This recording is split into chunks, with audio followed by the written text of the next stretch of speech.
Hello, everyone, and welcome to the JavaScript Exchange. Hope you're keeping well and can hear me okay. This is our third event, second virtual event. So just so you may not be aware, but JavaScript Exchange is actually one of a quite larger community known as the Docs Group, which is short for DevOps-Exchange, which, as you can see, run up and down the country, over in Barcelona as well. With the newest addition to that community, and as I say, hoping to replicate that success in the JavaScript community. So to keep in touch with us, upcoming talks, meetups, as well as access to all of our previous meetups as well. We've got our handle at the top there, so at JavaScript_EX. We're on YouTube as well, so this meetup is being recorded and will be uploaded after for everyone to view in their own time. And then, of course, on the meetup website, as you would have signed up today or previously, and of course as well on LinkedIn. So this evening we have 3 talks lined up. There will be an interactive Q&A function which will be running throughout the talks. So don't be shy of your questions. You should be able to see that just at the bottom of your screen. If you hit the Q&A, add any questions that you'd like answered. And then at the end of each talk, I'll pick a couple of questions that can be answered by our panelists. And anything unanswered can also be answered by the panelists at a kind of later point. So on to the talks. We've got, as I say, 3 speakers lined up. Firstly, we have Florent, developer over at Pivotal Software, talking us through Node.js streams. After that, we'll be moving into serverless in JS with Louis, a chief engineer over at Wealth Wizards. And then rounding off the evening, we have Callum, front-end architect over at Webanytime, and he'll be talking us through automating design review with visual regression. So a quick word on our sponsors. Obviously, we don't want to pump the corporate message too much, but without the backing of our sponsors, we wouldn't be able to put this on and find the speakers and find the venues when we do go back to normal. It is also where I work as well. Yeah, as I say, big shout out to them for allowing us to do this and putting it on as well.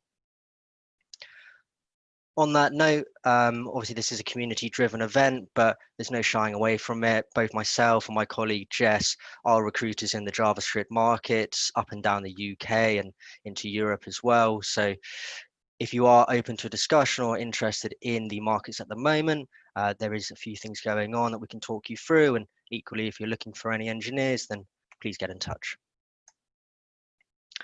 Finally, on to becoming a speaker. We're always on the lookout for anyone interested in running through a talk, anything going on in the world of JavaScript. So as it's mentioned at the bottom there, email us on the info@linuxrecruit.co.uk email, and we'd love to have you. So on to the talks without further ado. First up, we have Florent. So I will pass over, Florent, if you're ready. Yes. So let's share my screen. All right, I believe everyone can see my screen. I will take that as a yes. So yeah, thanks for the invitation. Thanks for having me. So we'll share the next 20 minutes together to talk about Node.js streams. And this basically is the introduction I would have liked to had when I started working with them a bit more than a year ago. So before I start, an apology first, because it happens, and I'm not kidding, that some rats in my neighborhood decided to grind their teeth on some cables, and as a result, I don't have a stable internet connection, and I won't have for the next few weeks. So I'm working with my mobile hotspot. So if the sound breaks, I apologize in advance. Hopefully, the slides and the code I will show are self-explanatory, so the audio is just a bonus. But that being said, let's move on. So my name is Florent. I'm currently working at VMware since VMware acquired Pivotal last year. I used to work on Project Riff, which is a serverless platform, which is a nice segue to Louis' talk, by the way, just after me. But now I'm working on a VMware Tanzu, which is a new product of VMware focusing on developer experience on top of Kubernetes. And on the side, I also, like Neo4j as a database, but that would be for another talk. And I organize several meetups and a conference happening at the end of June very soon. So I invite you to check out the link at Commit Push if you want to work with open source project leads and maintainers. They will be happy to help you getting towards your first contribution of their projects. We have various project sizes, like big projects like Maven and these kind of things, but we have also smaller projects and documentation like Kubernetes documentation project, etc., etc. So if you want to start contributing to open source with the help of some maintainers, the event is free, so please check it out. So then let's get back to streams. Why would you even care about them? So in Node.js, chances are, if you programmed in Node.js before, you have interacted in some way with streams. Actually, when you do a simple console.log something, that something will go through a stream. And indeed, streams are very present in many Node.js modules, including file system. And you can even, when you want to configure a console, not to write to files, but to write to somewhere else, you can configure streams for that. So just to say, streams are everywhere, and in some ways you already know them. It's just sometimes not as apparent as it could be. And of course, if you want to develop reactive systems or reactive libraries, then Stream is a very useful tool in your toolkit that you should know more about. Hopefully this presentation will help you get a clear mental model of how they work in Node. And so why am I here to talk about that? So as I mentioned briefly before, I used to work on Riff, and Riff is a serverless platform on top of Kubernetes. So you give us your container or your application, or even smaller, like a function, and then we will figure out how to build it and deploy it to Kubernetes to say things very quickly. And one of the parts I focused on when I was working on Riff it was called the node function invoker. So basically, when you give us your function, like a simple function, really, it takes an input and computes an output. There is no code for dealing with external traffic. How do I route that traffic to the function? That's the role of the function invoker. And that's what I was mostly working on. And just to give a few examples, when I talk about functions, it could be something as simple as what you can see on the left, like a simple square function in Node, or synchronous or not. Or it can be a bit more evolved. That's our more generic model in Riff, is a streaming function. In that case, as you can see in the last line on the right, you first have to be explicit about the interaction model. In that case, it's not request reply, it's node streams. And then you just have to accept the input streams and output streams the invoker gives you, and you're free to do whatever you want with it. In that case, we just compute a rolling average, getting data from the first input stream and putting the results in the first output stream. So the example is not that important, but just to explain the context of how I had to ramp up on streams, basically. And so what is a stream? I keep using that word, I have not defined it yet. So a stream in the abstract is conveys chunks of data. So it's possibly indefinite, and that's a very important characteristic. Indeed, inputs can come indefinitely, outputs can come indefinitely, outputs can be linked to inputs or not, it doesn't matter. But really the indefinite part is very important, it can come infinitely. And what's more interesting in when data comes in, you are free to react on the specific chunk of data to apply some transformation. So one by one or batch by batch. And finally, you can compose streams together, and you can compose some complex business transformation into smaller steps and form what we call a pipeline. And we'll see a few simple examples of pipelines in the next slides. And how does that translate in Node.js? So a stream in Node.js can be basically one of two things. The first thing is called a readable, which means it can be read from. So you can see that as a source. That's something you will read from. So that's where you will get the first inputs. Or it can be written to. So that's your destination. When you're done, you will write the results to somewhere. And there is another kind of stream, which is a compound stream called duplex, and with some specializations that we will see later. which basically have two sides. One is the writable side, so you write to it, and readable side, that's how you expose results. And so when we think about pipelines, pipelines as a beginning, so a source, a readable, as an end, a writable, destination, and you can have 0 to many intermediate steps, and that's where duplex streams would be, because inputs would go to the writable side, then routed to the readable side, and the next duplex stream or the final writable stream at the end would read from the readable side.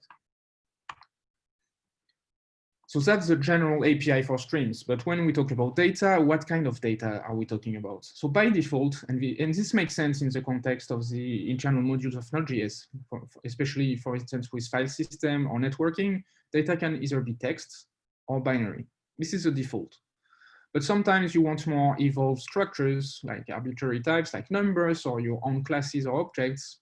In that case, you have a special parameter called object mode. And if you set it to true, then the stream will accept any kind of data really. And finally, how does the data, which can be either textual binary or in object mode, how does it flow? So you have some very imperative commands, like you can be very explicit, like you can say, I want to explicitly read from this stream, then I want to pause it for some reason, resume later, or can explicitly write a result to a writable stream.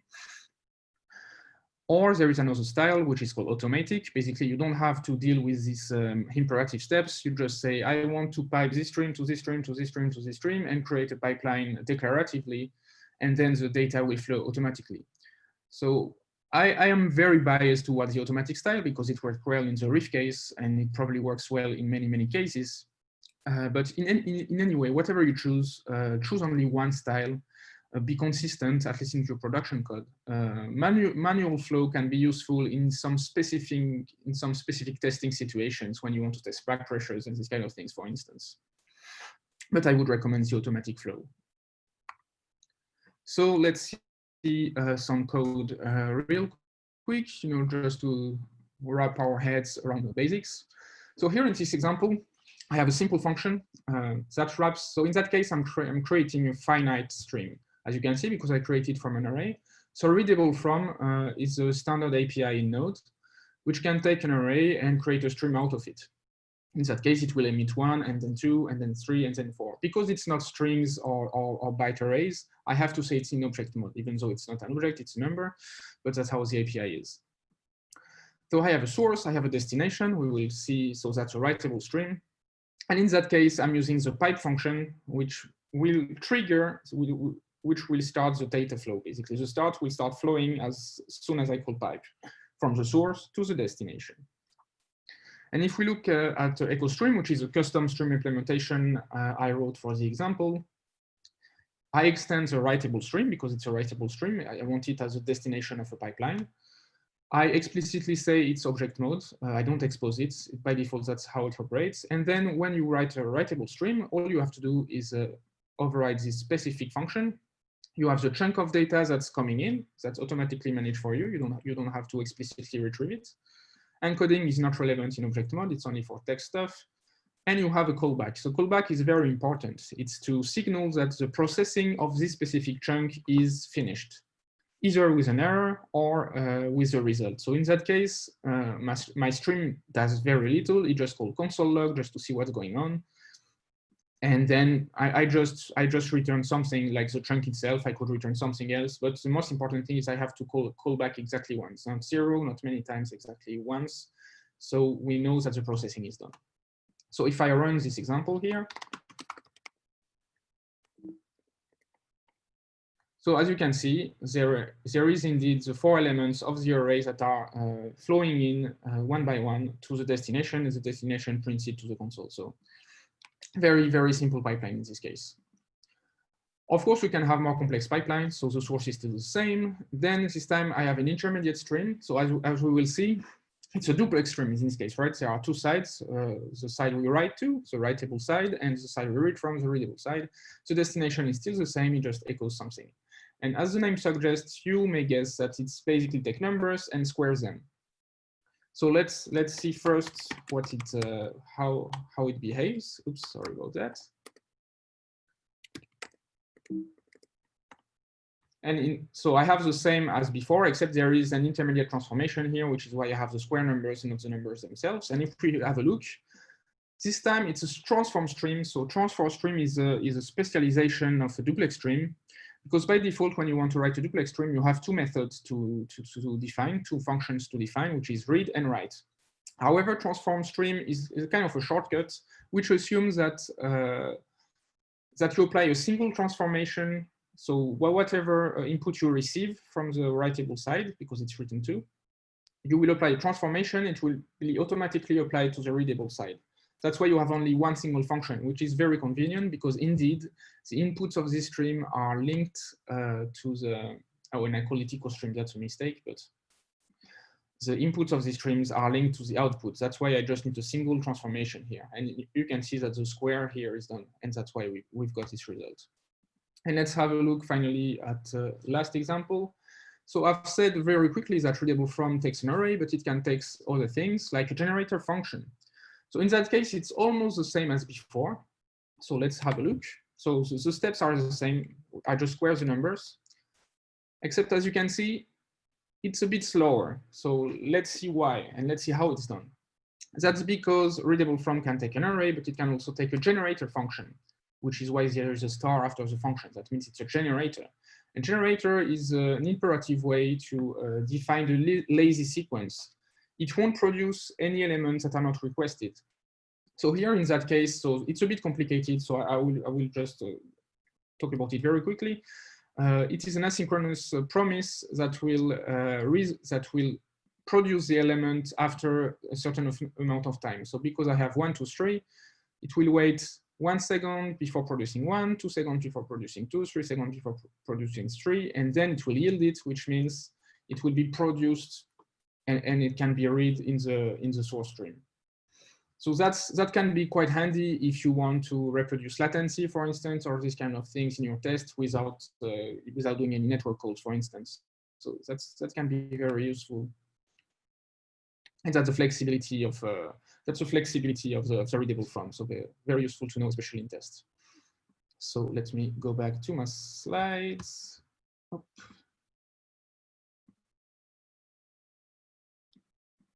So what we've seen so far, we have readable and writable streams. So source readable, destination writable, and we can have intermediate steps via duplex or transform stream. Transform are just specialization of duplex stream. So now let's talk about when something goes wrong. So when something goes wrong, well, the thing to know is Node.js streams extends event emitter. So event emitter is an even more popular class, I would say, API within almost every Node modules. It allows you to define and emit events, and also to let other participants subscribe to these events and register callbacks, basically. And so when that, so for instance, you have clause, you have data, you have errors, and many other things. And as you can guess, when there is an error, there will be an error event emitted, so you can observe them. You can register a callback to react to errors. A little note here, duplex streams have two sides. So basically an error that comes from a duplex stream could come from either the readable or the writable side. And sadly, there is no way to know. There is no readable error and writable error. There is no distinct types. So we cannot know when an error happens from a duplex stream. By default, automatically, we cannot know from which side it is. So it can be important. It can be quite annoying gotcha, but that's the way it's been designed. No way around it. So let's see some example. And I'm maybe not gonna go through all of them because we have limited time, but so let's see the first example. I have an always failing source and I pipe it to a pass-through. So pass-through, I haven't talked about it. So we've seen duplex, we've seen transform. Pass-through is actually a special transform.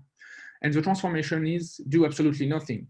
So the input that comes in will be redirected to the output directly without anything. So that's also a standard class from the stream module. So in that case, I have a failing source and I will just pipe it to a stream that doesn't do much. So let's see what failing source does. So because it's an origin, it's the origin of the pipeline, it's a readable stream.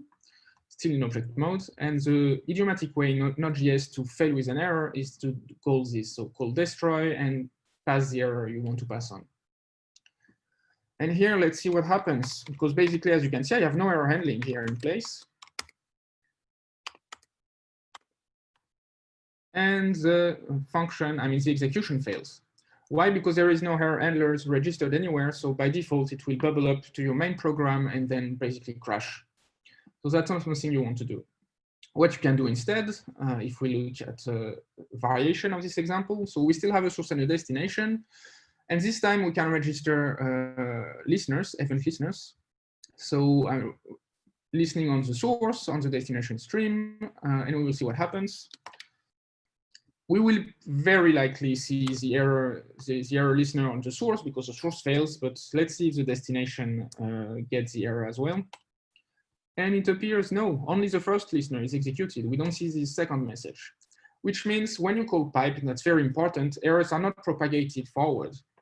So there is, so you must be very careful when you're dealing with errors. But luckily, there are alternatives that are a bit more robust. So an alternative here is to watch for the end of the stream. So the stream ends whenever there is an error or when it's closed explicitly. And there is a callback you can register, and which can take an optional error. So if there is an error, we know it's completed with an error, otherwise it's completed normally. So same as before. And here I do it only on the source, but if you have a pipeline of many streams, you want to do that many times, so which might not be super convenient. And here we have a single callback to handle errors. But again, you have to register it as many times as there are streams, so not super convenient. And now there is a built-in function called pipeline. And what does pipeline do? You give it a source, a destination, and in between, here I haven't done it, but in between you can have as many duplex streams as you want. And you have a single callback to register, not as many as before with the finish function. So that's much more interesting. And in that case, wherever the error happens, the callback will be executed. It could be on the source, on the destination, in between, it doesn't matter. So that's why I usually suggest to always use pipeline, because it's much more convenient to deal with errors. And errors will happen, right? So I'm not gonna, so the last example I'm not gonna execute it is the same, except this time the destination fails. It's the same, it's a writable, but the way errors are propagated is via the callback function we've seen before. So let's go back to the slides and talk about one last important aspect. Sorry, it always pops on the wrong screen. So always register error handler, otherwise the program will crash. Favor pipeline over pipe and over manual event handling. Avoid on error or avoid pipe if you can. Pipeline is much easier to deal with. And finally, let's talk about back pressure, because when you deal with stream and reactive system, back pressure is very important element to consider. So back pressure happens when basically you're producing data faster than the consumer can consume it. And in the best case scenario, and I'm not kidding, the program will crash. That's easy to detect, so that at least you can quickly react. However, it can be much sneakier, because it can slowly, consume more and more memory, which can lead to more garbage collection, etc. If you have some kind of networking service, then you can have higher latencies, but it can be very sneaky and hard to detect, and sometimes it can take weeks. So how do you handle that in Node.js? So what you need to know about that is when stream cannot convey data directly because there is no consumer, for instance, or consumers are not ready, they will buffer data in memory. However, there is no infinite memory. It would be nice, but that's just not the case.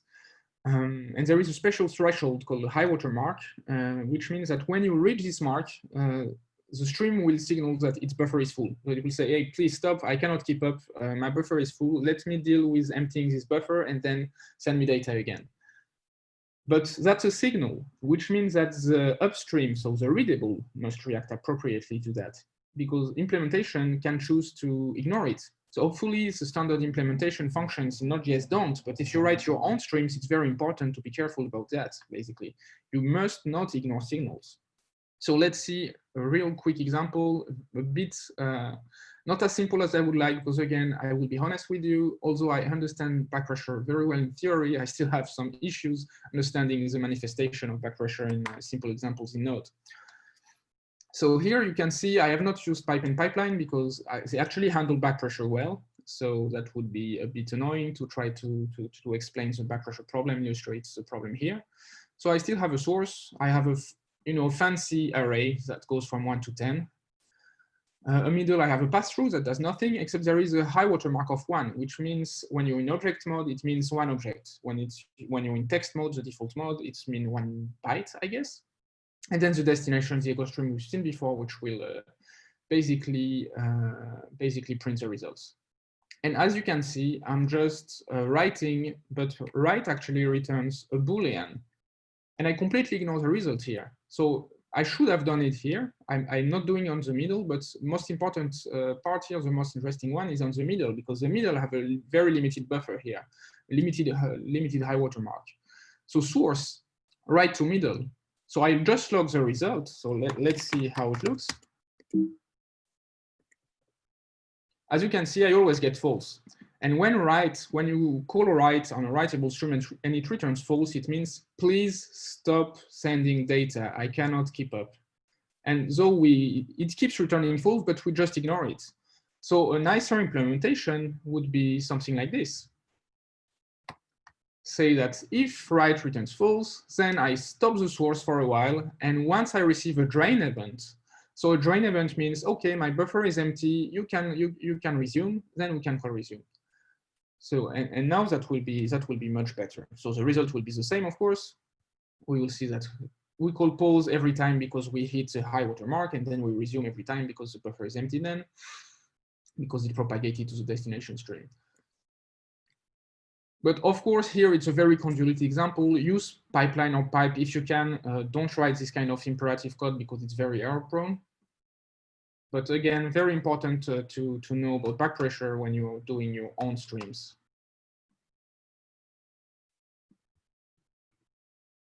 So again, yes, as I said, pipe and pipeline, very important. And if you write your own streams, never ignore writable write results or readable push. When you do custom implementation of readable, you can send data with push. So same thing, don't ignore the return value. So as I've said at the beginning, Node.js streams are used in many modules. So even if you're not planning to write a custom stream, it's quite important to understand how they work, because it will help you have a clearer mental model of them and understand better the other APIs that actually rely on them. And again, there are many in Node.js. And obviously, if you implement a complex reactive library or system, it's even more important to understand. So if you want to go further, the code I showed is linked in the slides, and I believe you will receive the slides soon anyway. There is an official documentation for the Node.js streams. There is a dedicated page about back pressure as well, with some custom tests that are very interesting to read about. The API itself is specified, although it's a bit different from the Node API, but it gives you some good vocabulary and a good overview of the stream capabilities. And in general, there is a Node.js help community repository, very useful. If you have any questions about Node.js, some maintainers will reply to you at some point. Usually takes a day or two at most. There is a nice presentation about the topic by Sam Roberts, IBM, who is a Node.js maintainer, I believe. So it's a bit dated. So for instance, he won't talk about pipeline, he will talk about pump, because that was the name of the function back then. But the concepts are very interesting. It's very well explained. And then if you don't want to deal with low-level streams, you can play with this kind of libraries like Mississippi, High Under Marble, which provides you higher-level constructs like functional operators like mad, flat map, join, zip, etc. And they work with the Node.js stream very well. And if you have questions, I will be happy to answer a few. Thank you. Thank you, Florent. That was brilliant. No questions come through just yet, but if anyone is out there and wants to ask any questions to Florent, there's the Q&A function at the bottom. Florent, I assume you'll be sticking around at least for a little bit if you want to answer any questions that do come through. But if not, we'll move on to Louis over at Wealth Wizards, if you're ready. Yeah, I'll just share my screen then.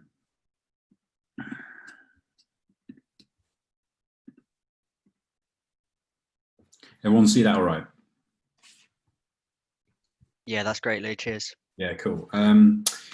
Yeah, so I'm going to talk tonight a little bit about serverless and how we've been using it at Wealth Wizards to move our sort of JavaScript apps to it.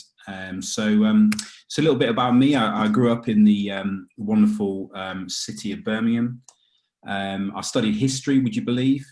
But then I got into computer science, doing a conversion course. So true, you can start late.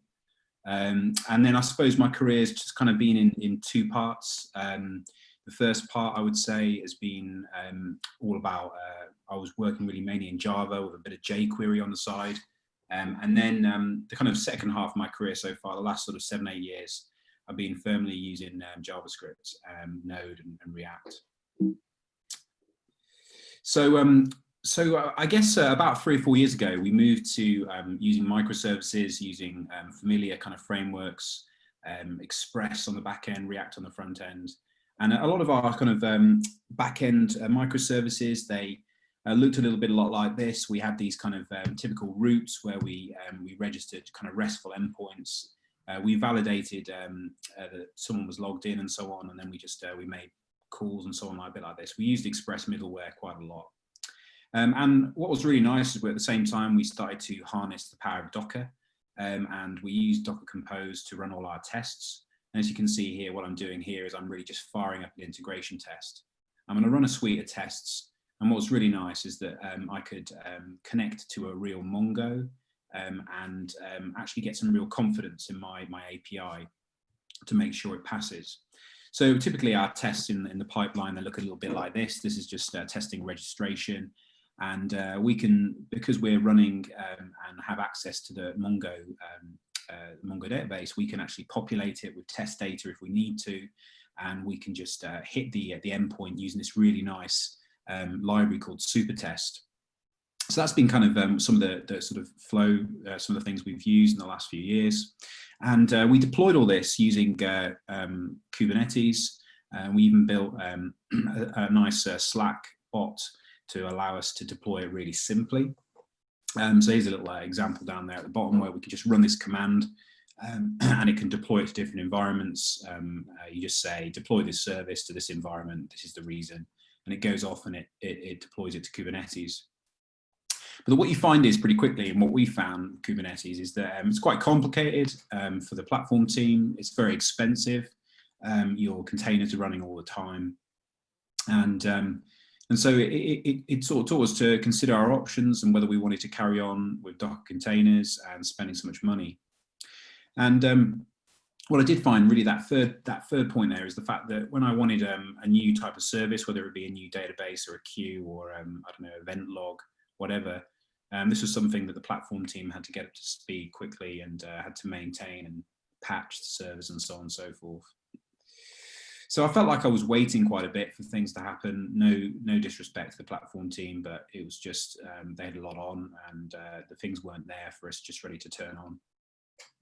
So then, as a sort of JS dev, we started to think about serverless and the framework and Lambda functions and whether we use, I don't know, Azure, AWS, whatever. We went with AWS, and I know there are great offerings on different platforms. I'm going to talk specifically tonight about AWS and how we've it's kind of opened a lot of doors for us as JavaScript developers using the serverless framework.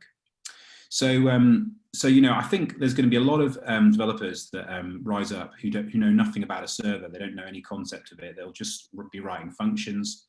And what's a Lambda function? Well, it's just a simple JavaScript function.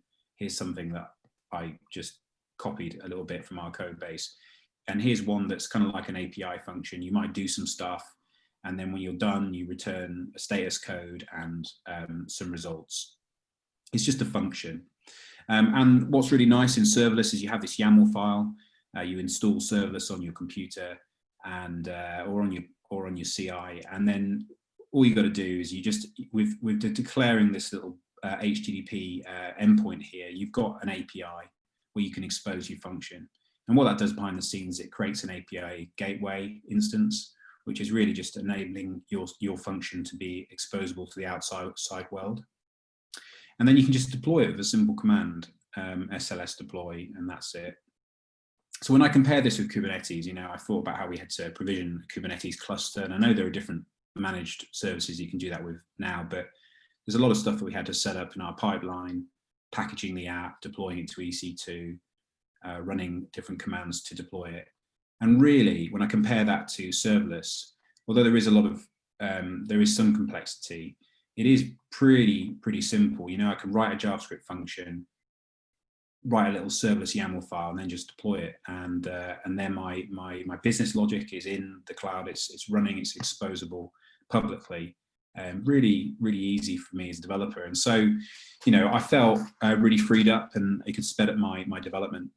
Now, a lot of people talk about, they say, well, you got cold startup times with serverless functions. That means that basically Amazon pulls down your function that it stores in S3, and then it starts it up real quick, or as quick as it can. But that first time you use it, you get these cold startup times, might be up to 5 seconds or whatever, particularly bad for languages like Java and so on.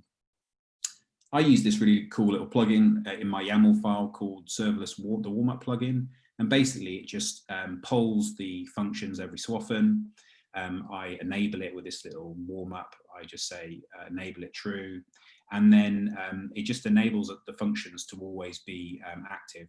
And here's just a little diagram of something we've recently done where, using the serverless warm-up plugin, we were able to keep these projection service Lambda functions.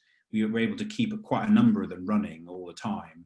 And it meant that our client, who has quite high traffic on their site, doesn't get any cold startup times. And because this function in the middle, the aggregator, actually makes multiple calls to this Lambda function. So it needs multiple Lambda functions to be available, so that it can process it in kind of like a multi-threaded way, although that doesn't exist in JavaScript. So that was really cool. But you wonder, well, I talked about cost and how Kubernetes was really expensive because our servers were running all the time. Well, isn't it just as costly when you use this warm-up plugin because you're keeping it running? Well, actually, it's not. Here's just some stats for you. But essentially, what happens is that when you're polling your Lambda functions to keep them warm, you're actually exiting really early. So you're just basically saying in your Lambda function, if when you're polling me, you've polled it with an event with a source attribute called the serverless plugin warmup, then just exit real quick. So it doesn't do any processing. It doesn't exercise the Lambda and do all that, which is what is quite an added cost. So actually keeping them warm doesn't actually equal the same kind of cost that you get with Kubernetes. So really quickly, I could set up loads of things, API gateway to make my function public. I could get different databases, queues. I can deploy React applications from an S3 bucket or Vue, whatever you want to do. So, it was really cool. And then you start to think about, authentication. I don't know about you, but I've written a lot of custom code. It's quite fun, isn't it? Using different node libraries like JSON Web Token to write your own custom authentication servers. And that's cool. That gives you a lot of flexibility. But actually what I've found is that I can harness the power of AWS without writing loads of code. I can just use something like Cognito, which allows me to lock down my functions, lock down my services really easily, using a managed service to handle all the authentication and de-risk that from yourself. So you've got these kind of really nice dashboards that you can kind of manage with Terraform scripts and so on. You don't have to do this manually, but these are just sort of a view of what you would do if you did. And then on the front end, you can use a library called Amplify. And here I'm basically just configuring our application to use a Cognito user pool, which is where the users live, and just a few little settings. And I'm declaring an API. And what this gives me basically is in my front end code, I can use an Amplify HTTP library to make calls to the back end. And this will manage the refreshing of tokens in the browser, storing them in local storage, signing you out, and so on and so forth. And actually, it's like a wrapper around the Axios library, if any of you know it, on the front end. So Amplify is a really cool thing. And I can really tie up my Lambda function to Cognito, the Cognito user pool, really easily just by declaring some extra bits magically in my serverless YAML file. So now I've got a function, I've made it visible to the public. And then I've locked it down security-wise to a Cognito user pool, which will validate whether I'm sending a JWT token in the authorization header, and whether that's valid and up to date. So what I've also been really cool is that I've been able to use some of the mine sort of concepts that I had in Express when I talked about at the beginning, where we have, if any of you used Express middleware, and how you can use middleware functions to kind of like share code and reduce repetitive tasks. Well, we use this library called MIDI. It's really useful because it allows us to run through a series of kind of pipeline steps, a bit like what we just heard, to pass the body of the request, to validate the body, and make sure that you respond to validation errors in a consistent way, and also to handle errors. So MIDI is a really cool library if you want to wrap your Lambda function, which is the get document function here that I've got here, and wrap it through these little different Lambda middlewares that are really cool and really useful. So I can expose this thing on like a fixed domain. I'm just quoting another bit of YAML here, where you can basically define your service to live on a particular domain, and you can trace your functions as well. So we put in this little thing called Epsagon, and this gives us a really nice dashboard of what's going on in our apps. We can see little notifications when our apps are going south. So we've plugged that into our Slack channel, and you can see here I'm getting an out of memory error in my Lambda function. And that allowed me to then do some more digging into what was really going on. And to do that, I used something called Stack Impact, and I wrapped some code around what was going on in my Lambda function. And I started a profiler, and this emitted stats to a nice dashboard. And I was able to see there's a memory leak in a particular library. I could update the dependencies or make a fix, and I got it sorted. So, you know, I felt really kind of unlocked. I can do all this stuff really quickly, not relying on so many people. I could set up queues with just like 3 or 4 lines of code. I didn't have to, I was finding that I was writing queues like using Mongo because I needed to do stuff really quick. I could just set up a queue, a simple SQS queue or other queues. And I could use the AWS SDK as well to talk to that queue to get messages on it really quickly. So the SQS is just a little library in the AWS SDK that allows you to just post to a queue, and actually can send them in batches to get more messages on the queue real quick. And then, you know, there's many databases that are at your disposal. I've currently been using Dynamo quite a bit, mainly because it's really quick setup, and it does take a lot of getting used to, though, a different shift in your mind and how you do things. So I'm just going to illustrate some of these points, you know, about how you've got to structure your tables around your access patterns and so on the next few slides.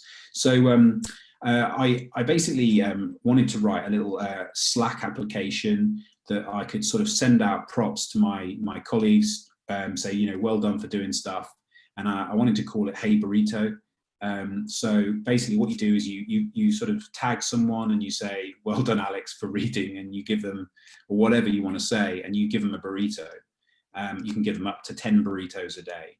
So I thought, how could I use this with Dynamo?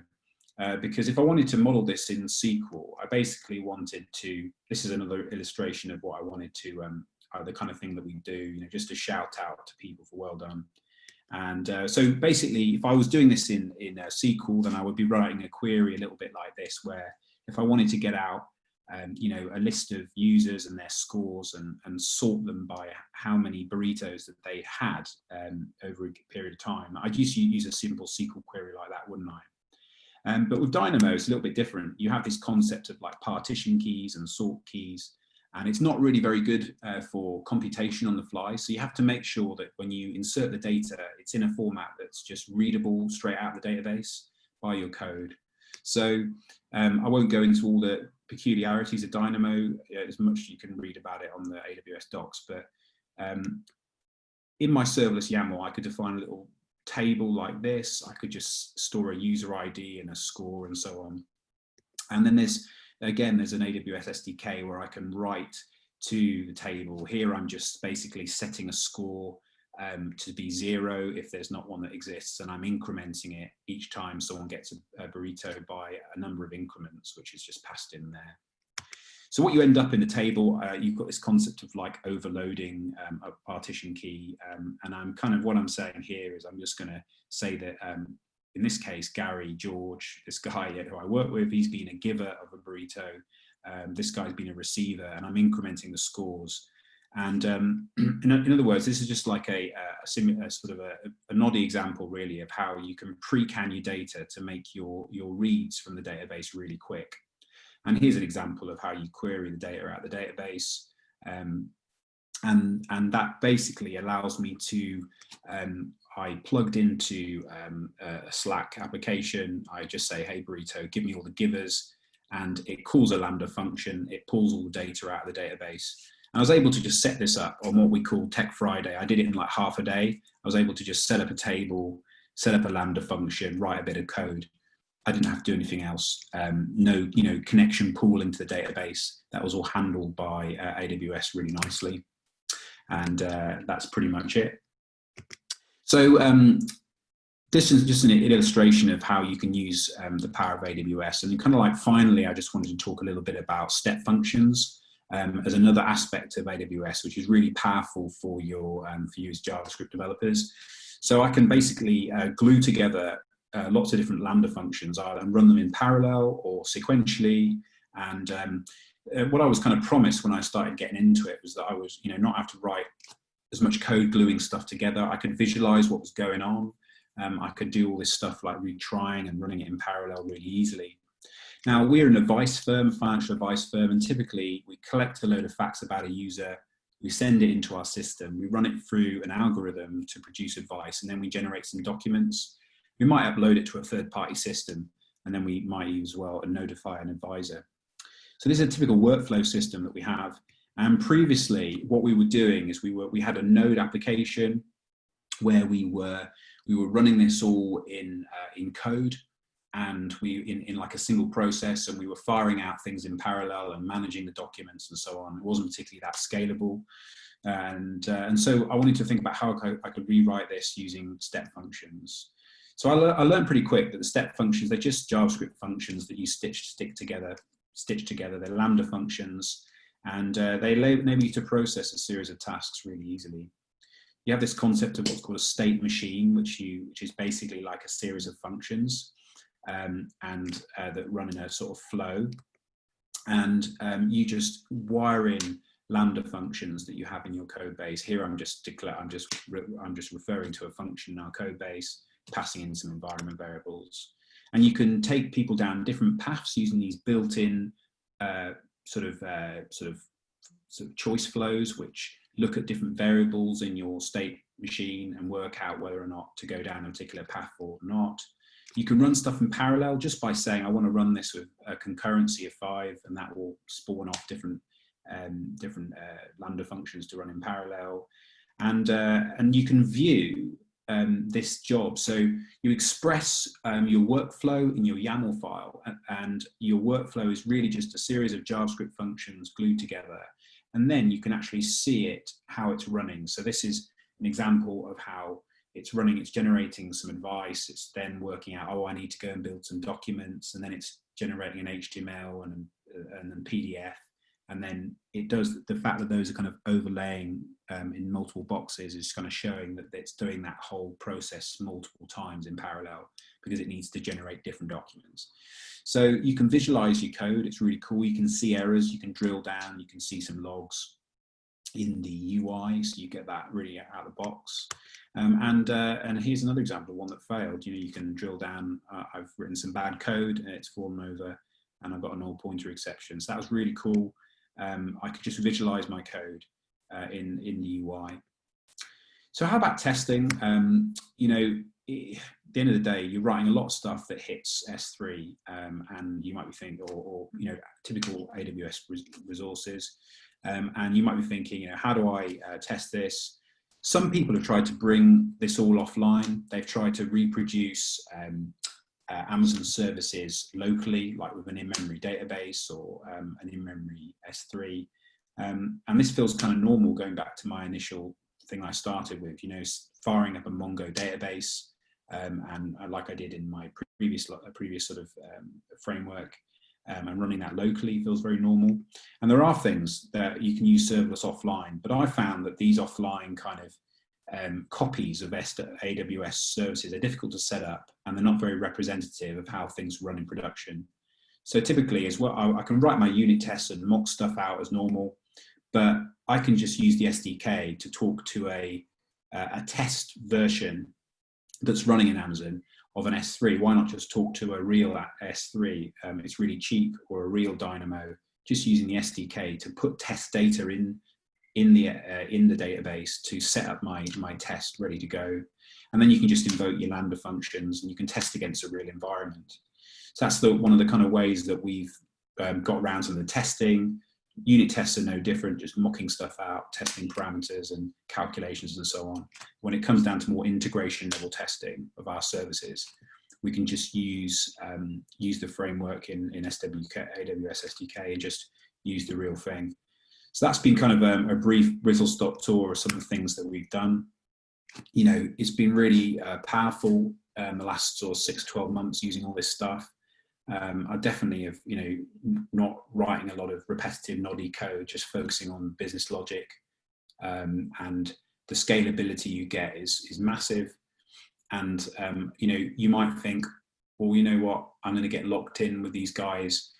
That might be true. You might get locked in, but at the end of the day, the benefits on offer to you, whether it's AWS or Azure, whatever, are massive, and the cost savings that you get just by simply running these things as opposed to containers in Kubernetes is just huge. So that's kind of concludes my talk, really. I'll hand back. Unless there are any questions. Great stuff. Thanks, Louis. That was really good. Again, no questions come through just yet, but as I mentioned before, anyone listening, if you'd like to ask Louis a question, just pop it in the Q&A down at the bottom, and Louis will be able to answer offline. But yeah, on to our final talk. So Callum, I'll hand over the reins to yourself.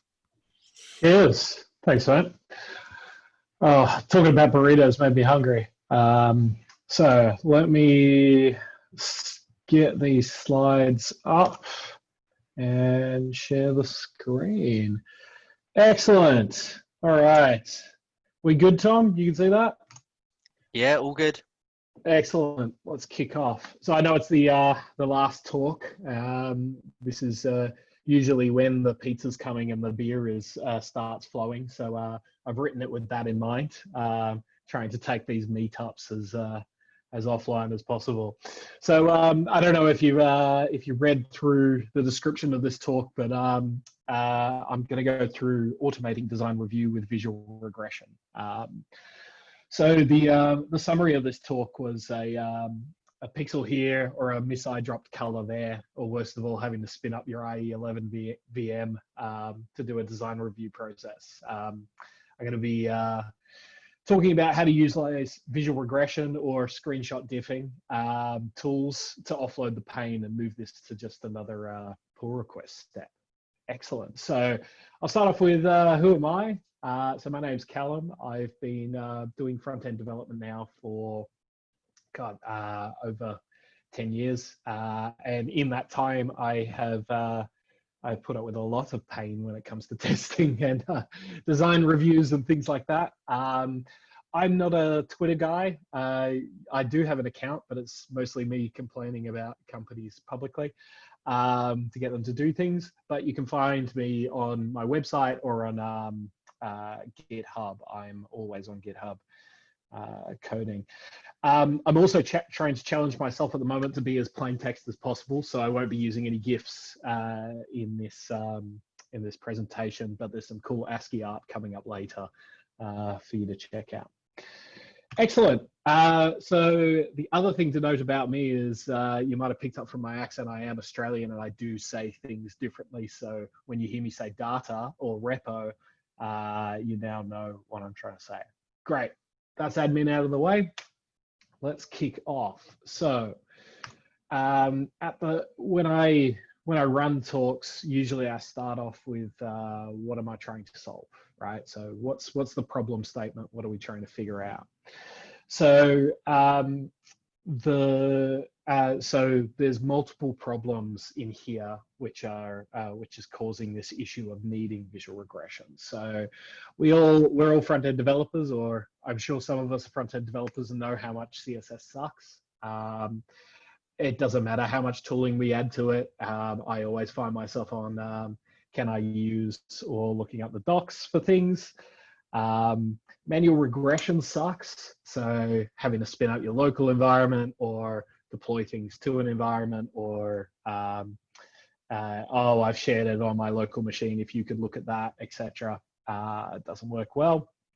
And UAT sucks. Now a lot of companies call this, might call this something different. So user acceptance testing could be design review, could be business review, could be sign off, that kind of stuff. Practically when you get the business or the designer or whoever your process inputs are to check over the output of what you've done.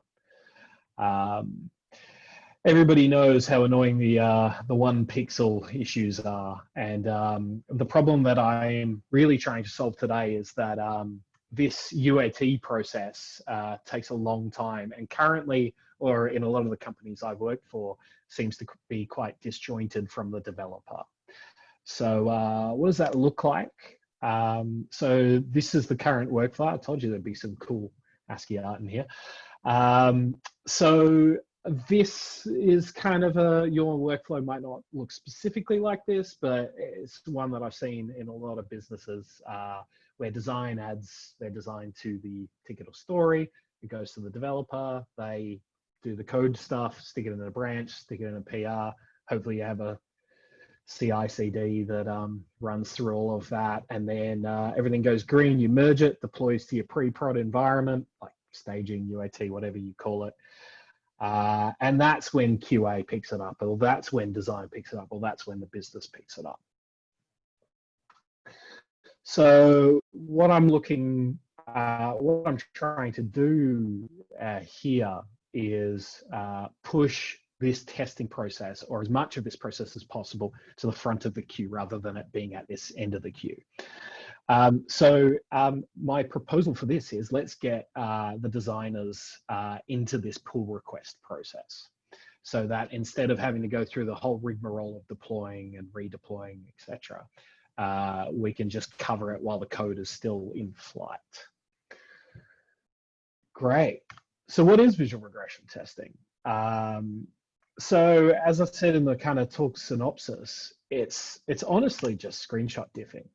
It's just a fancy name for, we are taking a screenshot of the gold master trunk, whatever you want to call it, the base, and comparing it to new screenshots. So what our feature branch is, or incoming, or whatever it is, right?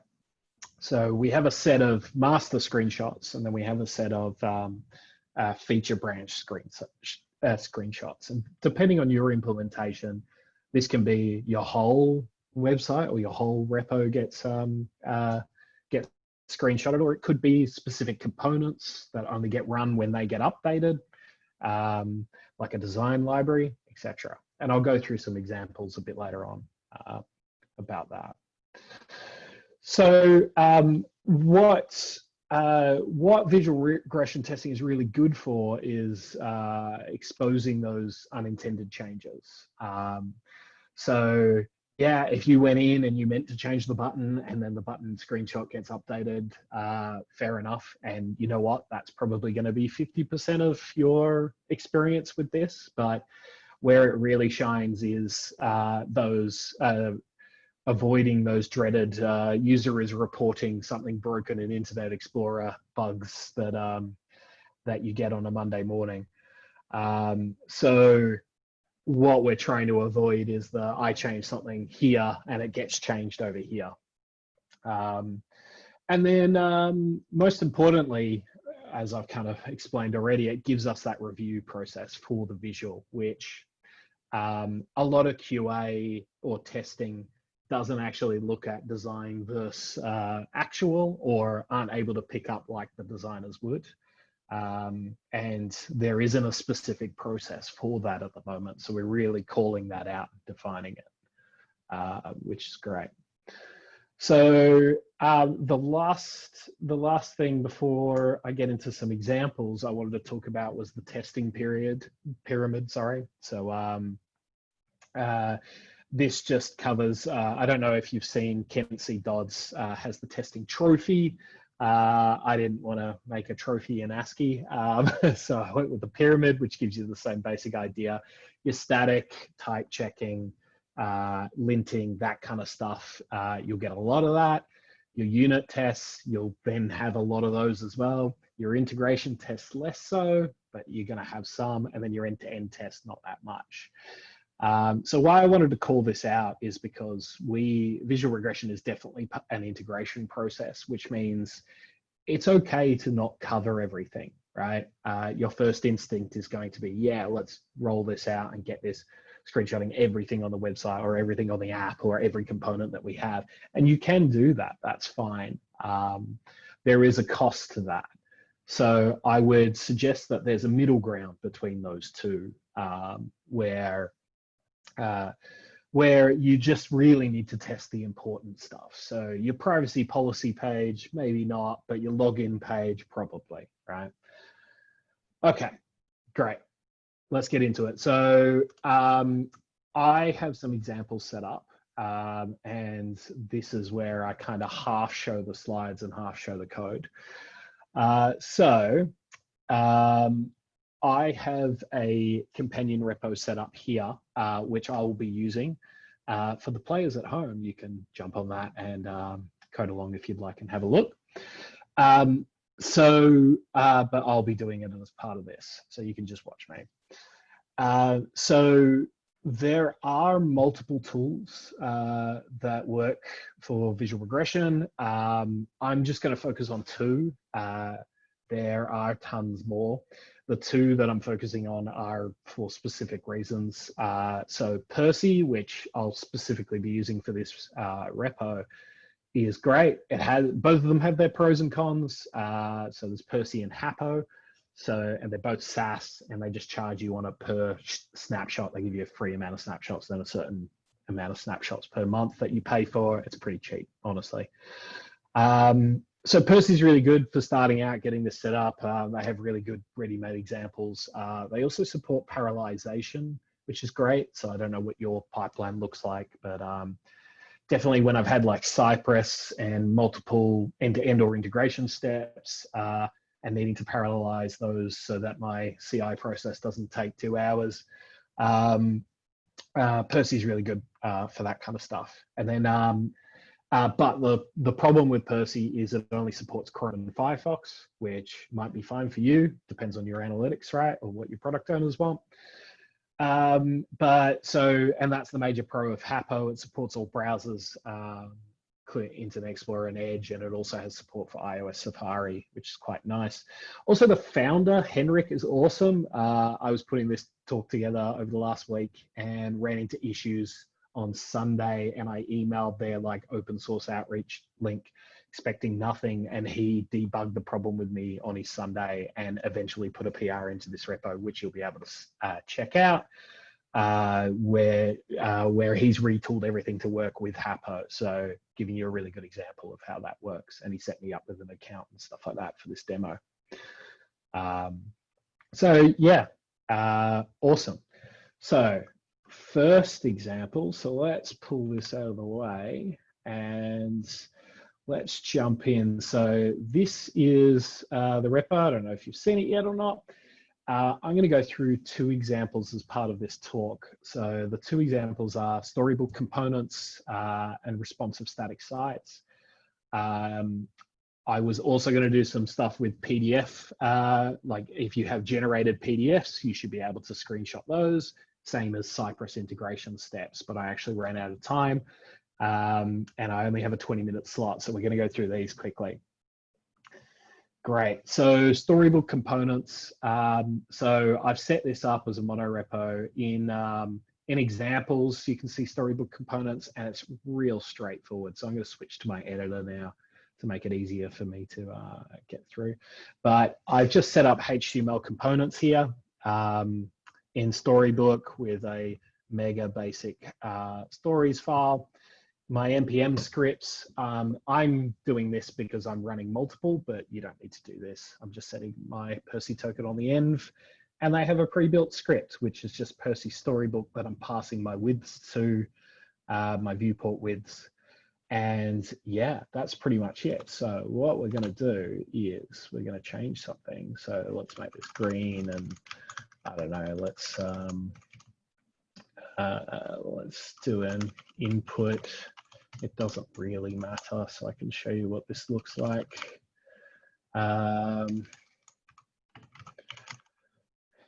Excellent. Cool. So we need to be on a branch.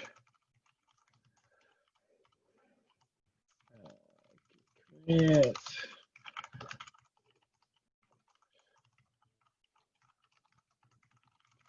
Right, yell at me for my commit message. Excellent. So I'm going to push that up. That should open. We're going to open a PR with that. Where has that opened? Excellent. Behind. Cool. So this is the new thing that we just did. We're going to create a pull request. Now, I have already set up some GitHub Actions pipelines for this. So you'll see here, I've got a master pipeline and a PR pipeline. My PR pipeline is real straightforward. It just runs yarn test after. This is all magic to cache dependencies that I have in my snippets, but don't worry about that. That's pretty much yarn install. And then we're running yarn test here. So this is going to start running now on, and based on how quickly this happens, come on, I might just switch to live tech demos, right? So I might just switch to the one I prepared earlier. So here's one I had prepared earlier. I'll switch back when it's ready. But you can see here on our PR steps, I've got Percy Storybook components, and it will give me the information about what it is. So this is what their interface looks like. So I've got Chrome and Firefox and the snapshots associated. It literally just gives me, here's what's changed. It's not super clever and just does the diff on a side-by-side. It's saying, here's my new thing that I added. So here's the input. And I've also got an unchanged snapshot because in the code, I had the with text Storybook component that was sitting there. So the idea is that you would then have your designers, so new PR comes in, maybe it gets posted to a Slack channel or something, and your designers then pick it up. So I know it's scary to give them GitHub access, but you can set the permissions so they can't actually contribute code and only see the PRs and approve them. And once you get into here, you can start to, you can get them to approve the designs for merge. They can also comment on them. Let's switch. Yeah, I've requested changes on this PR, which will block it, especially if you set this to a required stage. And yeah, as a designer, I can go, that's fine. Let's just approve that. Or I can approve specific ones, which just really simplifies that. And look at that, we're already green, we're good to go. This one is pending and the changes are processing now. Excellent. Cool. And then I can merge it and it will go in. And yeah, that's it. Excellent. So that was example one. Example two is a responsive website. So you may have, you may be using static site generators or something like that. Maybe you've got Jekyll or Gatsby, or maybe like a front end in front of WordPress or something. But at the end of the day, you're going to be generating out a bunch of HTML files, right? So one of the things I really liked about Percy is you can just point. So there's another tool in here called Snapshot. And you can just point it. So you pointed at your dist directory, but I've pointed at my source directory because I've just copied in a HTML template off CodePen because I couldn't be bothered writing one. And yeah, I'm also passing it a config file of the Percy YML. Once again, just with snapshot widths, I can set this to be as many as I want. So whatever your analytics are showing. Which is great. So it's practically the same process. But the reason why I really like this is you can then catch issues at your lower, let's say your lower viewports that aren't at your higher viewports. So let's say you have hamburger menus and stuff like that that you're changing, so you can make sure that you catch things as you go. And that follows the same process that we just went through. Great. Cool. So yeah, I just wanted to give you those kind of simplistic examples of how to do this and how this might work in your type of setup. I will leave links to more complicated examples on the repo, and there will be notes in my slides as well if you want to check those out specifically later. So let's jump back into the slides. Great. So remember, so our workflow from before, so instead of, so as I've said, instead of having design at the end of the process, we're going to have them in the PR part of the process, which is great.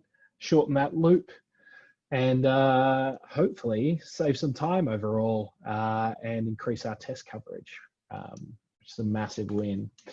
So pros and cons, last part. So the pros of this is we've reduced the manual QA time. There's no more, this is a high risk change because I added the color of a button or changed the HTML of some core component. We're including designers in the process, shortening the feedback loop, and most importantly, we're getting it right once, right? Which is great. No more back and forth over the same things over and over again. And then the cons are, it is an extra step in the PR. And an extra tool to manage. You are going to have to train your designers on the PR process, or your QA, or whoever would be using this step. I mean, it's not that hard, and most designers now are pretty cluey about low-level code stuff, which is good. And it does take time to run. So I mentioned parallelization before. Which definitely does speed things up, but it's got to, so the service spins up the browsers, takes those screenshots, spins them down. I'm pretty sure it has a clustered approach. But it does take time, extra time on your PR, but then again, saves time on the entire process. And that's it. So check out the repo. I have I don't know how many snapshots I have on my free plan on Percy and on Hapo. Feel free to open PRs and just add stuff to it to see what happens, or to play with it and max out my free plan. That's fine. I haven't given them my credit card. So yeah, and if you have any questions, let me know. Hit me up on GitHub. I have a link to these slides in that repo. And my raw notes, so you can see what I've been darting my eyes off in terms of my notes on the second screen. And that's it. Yeah, thank you. Great, thanks, Callum. Great talk. I'm going to leave the Zoom live for everyone. So if anyone does have any questions, just pop them in the Q&A. That'll be live for the next 5-10 minutes. But yeah, that's everything. Thanks again to all the speakers, everyone who attended, and keep your eyes peeled for the next one. We'll be announcing likely in the next week or so with details of our next meetup. So yeah, see you all soon. Take care.